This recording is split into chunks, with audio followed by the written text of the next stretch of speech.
नमस्कार, भारतीस मराठी तडकामध्ये आपले खूप खूप मनापासून स्वागत आहे। आज आपण फिश फ्राय बनवणार आहोत। फिश मध्ये मी घेतलेली आहे रव मच्छी घेतलेली आहे, गोड्या पाण्याची आहे ही मच्छी। ही मच्छी छान स्वच्छ धुवून घेतलेली आहे, पाणी नितळून घेतलंय। आता आपण ही मच्छी बाजूला ठेवूया आणि एक साधं आणि सोपं वाटण करून घेऊया। वाटण्यासाठी मी मिरच्या घेतलेल्या आहेत, जवळजवळ मी 4 ते 5 मिरच्या घेतलेल्या आहेत। तिखट कमी तिखट वाल्या घेतल्यात, 10 ते 15 लसणाच्या पाकळ्या आणि 1 इंच अद्रकचा तुकडा। या पद्धतीने हे आपण मिक्सर मध्ये टाकून घ्यायचं आहे, छान अशी पेस्ट बनवायची आहे। लिंबू यात टाकून घ्यायचा आहे आपल्याला। एक लिंबू मी पिळून घेतलेला आहे, हे छान असं मी आता वाटून घेते। छान अशी पेस्ट बनवून घेतलेली आहे।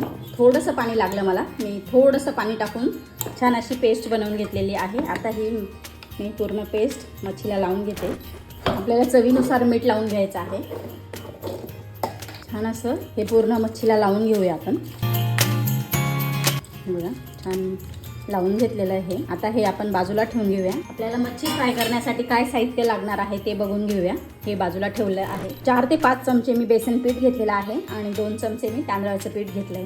त्यामध्ये आपल्याला टाकायचं आहे धना पावडर टाकलेली आहे 1 चमचा, मोठा 1 चमचा, छोटा 1 चमचा मी हळद घेतलेली आहे। घरचा गरम मसाला आहे अर्धा चमचा आणि लाल मिरची पावडर अर्धा चमचा, छोटा चमचा मी चाट मसाला घेतलेला आहे। आता आपण यात हे मसाले टाकून घेऊया आणि यांच्या पुरतच आपल्याला थोडं मीठ घालायचं आहे। आपण मच्छीला मीठ लावलेलं आहे, त्यामुळे इथे थोडं कमीच टाकायचं आहे।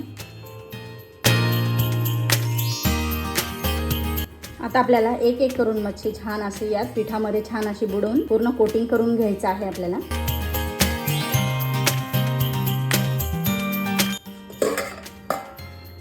या पद्धतीने मी ही सगळी मच्छीला लावून घेते। हे बघू शकता तुम्ही, मी मस्त अशी मच्छीला पूर्ण पीठ लावून घेतलेलं आहे। आता आपण पूर्ण फ्राय करायला घेऊया। गॅसवरती मी खोल तवा ठेवलेला आहे आणि त्यात आता मी तेल टाकून घेते। तेल गरम झालेलं आहे। आता आपण मच्छी एक एक करून टाकून घेऊया। गॅस मी मीडियम ठेवलेला आहे।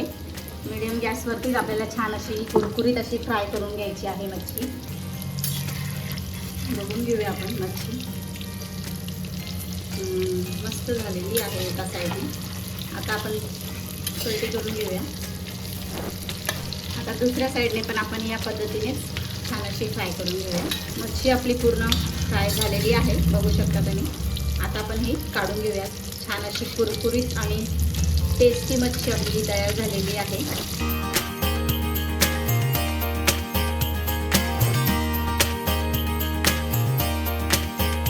हायकीने छान अशी मस्त कुरकुरीत आणि टेस्टी ही मच्छी झालेली, बघता क्षणी अशी पटकन अशी खावीशी वाटणारी ही कुरकुरीत ही मच्छी फ्राय झालेली आहे। कुठल्याही प्रकारची चटणीची किंवा सॅलडची गरज नाहीये। अगदी लिंबू पिळून तुम्ही एकदम खायला घेऊ शकता। इतकी टेस्टी आणि इतकी चविष्ट ही गोड्या पाण्याची ही मच्छी तयार होते। एकदा नक्की करून बघा। रेसिपी कशी वाटली कमेंट करून सांगायला विसरू नका।